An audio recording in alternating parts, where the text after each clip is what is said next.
Hi everyone. In this video, we will show you how to create a name a group text on iPhone. So first of all, what you need to do is open the Messages application on your iPhone. Here, tap on this pencil icon given in your top right corner to start a new chat.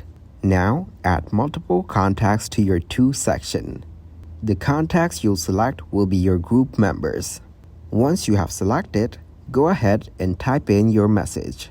Tap on this arrow to send your message. Now, once your group is created, tap here to see details. After that, tap on Change Name and Photo.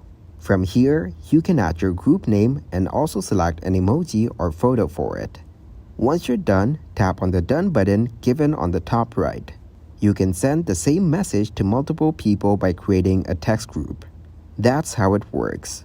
Thanks for watching, like the video and subscribe to the channel for more content like this.